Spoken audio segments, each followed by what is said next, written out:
Pemirsa, Timnas Indonesia akan menghadapi Irak pada lanjutan kualifikasi Piala Dunia 2026 zona Asia. Dan melihat dari rekor pertemuan kedua tim, tentu beban berat akan ditanggung oleh Timnas Indonesia. Iya, apalagi mereka ini mengincar 3 poin dari 2 laga terakhir babak kualifikasi. Dan untuk membahas tersebut, kita sudah terhubung dengan pengamat sepak bola Bung Roni Pangemanan.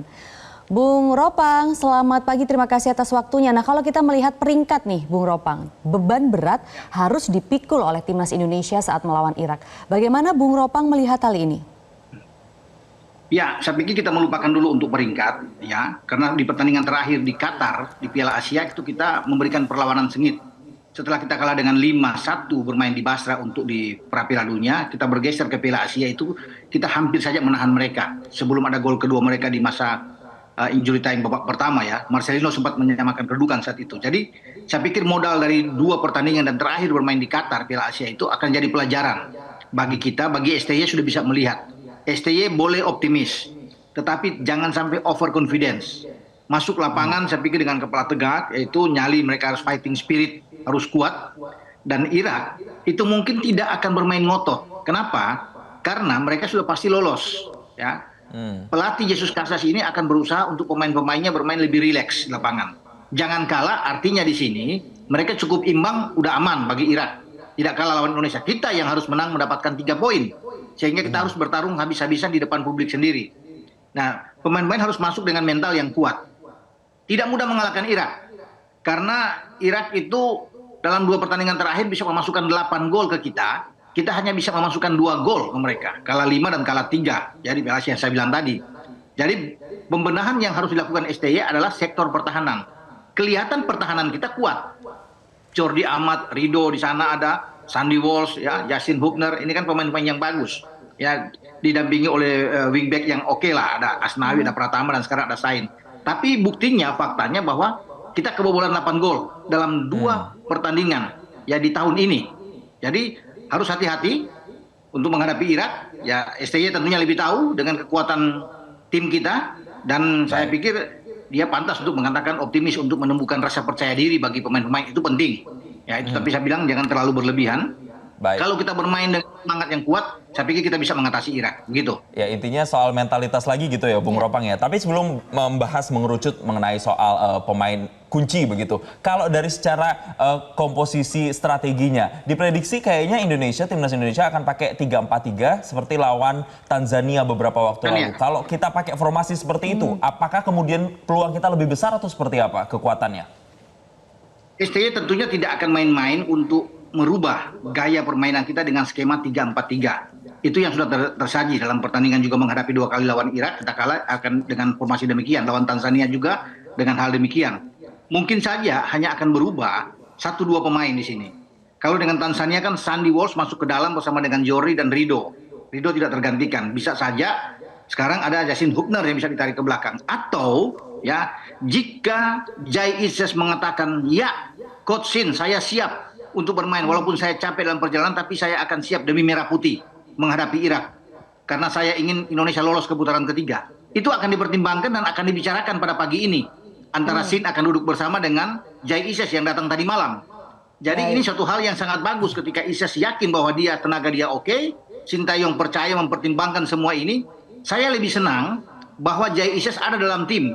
Ya, karena dia sudah memperlihatkan performa terbaik ketika lawan Vietnam 2 pertandingan kemarin di bulan Maret. Kita menang dengan 4 gol tanpa kemasukan, clean sheet. Di sana ada Jai Ises. Jadi kalau Jai Ises bilang dia siap secara fisik dan mental, ini akan jauh lebih bagus buat kita. Artinya ada ketenangan bagi penjaga gawang kita, Hernando Ari di bawah Mistar, dengan kehadiran Jai Ises bermain dengan Jordi Amat dan Rizky Ridho. Jadi itu. Ya, baik. Bung Ropang, tentunya kita juga berharap yang sama ya dengan kondisi dan mentalitas Jai Ises ini. Tapi kita juga harus mempersiapkan plan B misalnya ya. Jika misalnya nanti tidak dimainkan, kiranya siapa yang paling tepat untuk mengisi di lini belakang? Misalnya Jordi Amat, Rizky Ridho, Justin Hubner. Kalau Bung Ropang sendiri yang paling aman ini siapa, Bung? Melihat dengan Tanzania kemarin dalam uji coba kan Sandy Walsh yang ditarik bermain lebih dalam dengan 3 back, dengan 3-4-3. Sandy, Jordi, dan Ridho. Kemudian semua ditarik keluar 10 pergantian, Ridho yang bertahan. Nah, kalau menurut saya pikir Justin Hubner bisa ditarik. Karena dia bermain 2 kali dengan Vietnam itu oke, bermain di belakang, ada Jai ketika itu. Sekarang kita bilang Jai tidak main, katakan dia sebagai super sub duduk di bangku cadangan. Nah 3 di belakang itu Jordi akan memimpin sebagai kapten, mungkin di sini ya. Kemudian dengan Rido dan Justin Hubner. Saya lebih yakin dengan ini. Asnawi mungkin posisi dia di kanan digantikan oleh Sandy Walsh. Sandy Walsh karena memang berperan sebagai bek kanan. Kemarin aja lawan Tanzania dia ditarik ke dalam. Nah sekarang dia coba ditarik keluar sebagai pemain flank. Di kiri tergantung STY memainkan Sain Patinama atau Arhan. Pertama Arhan. Tapi tadi kita bicara dengan 3 bek tadi, saya mengatakan Hubner, Jordi, dan Rido adalah pemain yang pas bermain dengan 3 bek di saat skema 3-4-3 dipertahankan oleh STY. Begitu Maria. Baik. Itu untuk back. Kalau misalnya di lini depan sendiri untuk penyerangnya, kita melihat misalnya kalau susunan dari trio, misalnya ada Rafael Struijk, Ragnar Orotmangun, dan juga Marcelino Ferdinand, apakah komposisi ini masih jadi komposisi andalan begitu untuk ditaruh di lini depan? Saya meyakini bahwa tidak akan ada perubahan kalau di depan. Ragnar, Rafael, dan Marcelino ini akan terus dipertahankan. Karena 3 ini, walaupun sebenarnya ada opsi lain, dengan Jacob Sayuri yang bisa bermain di kanan. Tapi kan harus mengorbankan salah satu. Entah Marcelino atau Rafael. Saya pikir tidak mungkin. Ini akan menjadi andalan bagi STY untuk bermain. Namun, kita jangan melihat di lini depan, tetapi kunci permainan menghadapi Irak itu ada di tengah. Poros ini yang harus diperhatikan oleh STY. Dan kita punya kekuatan. Ada Tom Haye di sana, ada Ivar Jenner. Ini bagus, dibantu dengan 2 back yang akan masuk. Karena skema 4 kan di tengah. Ya, entah Sandi atau dengan Said. Tapi kuncinya ada di sini. Karena kalau Tom bermain bagus dengan Ivar bermain bagus, ini akan menjadi modal kuat untuk mengalirkan bola ke depan ke Rafael, ke Ragnar, dan ke Marcelino. Irak tahu itu. Jesus Casas sebagai pelatih Irak tahu bahwa kunci Indonesia itu ada di Tom Haye. Karena dia menyaksikan pasti video-video rekaman pertandingan kita lawan Vietnam. Terutama di Hanoi.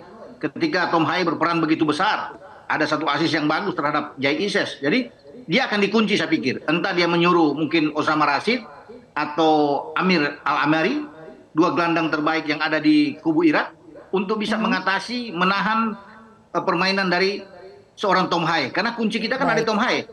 Dia yang mengatur ritme permainan. Nah Irak akan tahu itu. Bagaimana untuk mempersempit pergerakan dari Tom Haye. Pemain, kalau bisa katakan pemain flamboyan di kita, yang stylish sekali. Begitu. Baik, nah kita juga memahami begitu ya bahwa Irak ini cukup baik di lini pertahanan dan lini penyerangannya begitu. Jadi kalau Bung Ropang sendiri bagaimana nanti timnas ini harus bisa mengantisipasi permainan Irak tadi itu Bang? Irak kuat dalam sisi dia akan bermain ofensif. Dia tidak mungkin menunggu serangan untuk counter attack. Itu gaya dari Jesus Casas sebagai pelatih. Mereka punya pemain-pemain depan yang sangat kuat. Aimin Hussein, Muhannad Ali, dan satu pemain yang menjadi top skor di U23 Piala Asia kemarin, yang mencetak gol ke gawang kita, gol kedua dalam perebutan tempat ketiga, Irak, Ali Jassim. Dia ikut di dalam, dibawa oleh Jesus Casas. Nah ini bukan tidak mungkin Ali Jassim akan dimainkan duluan. Bermain di depan bersama dengan Aimin Hussein. Nah ini kekuatan yang menjadi ujian bagi lini belakang kita. Jordi Amat tidak boleh banyak melakukan kesalahan-kesalahan lagi. Karena kita tahu di Basra, Jordi melakukan gol bunuh diri. Di Piala Asia juga dia di menit-menit awal langsung men-tackle pemain Jepang dan menghadiahkan penalti buat kita melawan Jepang ketika kita kalah dengan 3 gol saat itu. Jadi saya pikir Jordi harus lebih tenang sebagai leader di belakang dan juga termasuk Rido dan Hubner. Tidak boleh emosional dan mereka harus lebih disiplin dalam menjaga daerah maupun menjaga lawan. Karena ini Irak yang punya kekuatan bukan saja di depan, tapi Irak punya kekuatan di lini kedua. Itu sangat bagus. Yang saya bilang tadi kan ada Osama Rashid, sana Al-Ameri, Ibrahim Bayes, ada Iqbal kalau dimainkan. Zidan Iqbal ini 4 gelandang mereka yang sangat-sangat kuat. Baik. Untuk bisa mendukung lini serang mereka. Ya. Baik, Bu Ropang terakhir, karena diprediksi kayaknya tim Indonesia ini benar-benar harus effort maksimal melawan Irak karena kekuatannya mereka ini sangat besar begitu dan dikdaya sekali di lapangan hijau. Prediksi skornya akan berapa? Apakah akan tipis atau gapnya akan jauh kira-kira kalau nanti sore pertandingannya? Tidak akan banyak gol yang hadir di sini, tapi karena kita dituntut untuk memenangkan pertandingan, 3 poin ini krusial bagi Indonesia. Maka kalau bicara prediksi, saya akan mengatakan kita harus bisa menang. Paling tidak 1-0 aja cukup untuk membawa kita lolos ke putaran ketiga. Amin. Ya, jadi tidak akan mungkin kita menang lebih dari itu. Misalnya 2-0 atau 3-0. Karena ini sekali lagi Irak yang sangat kuat. Dan Irak punya kesempatan juga bisa mengalahkan kita. Tapi yang pasti, karena dengan modal bermain di kandang, Jason dan Maria kita akan menang paling tidak 1-0 atau 2-1. Menurut saya Oke. begitu. Optimis 1-0, 2-1 ya, Harus. kita bisa. Harus. Baik Bung Ropang, Ya. terima kasih atas waktunya di Selamat Pagi Indonesia dan semoga Timnas Garuda kita nanti menampilkan hasil terbaik. Terima kasih Bung. Jelajahi cara baru mendapatkan informasi. Download Metro TV Extend sekarang.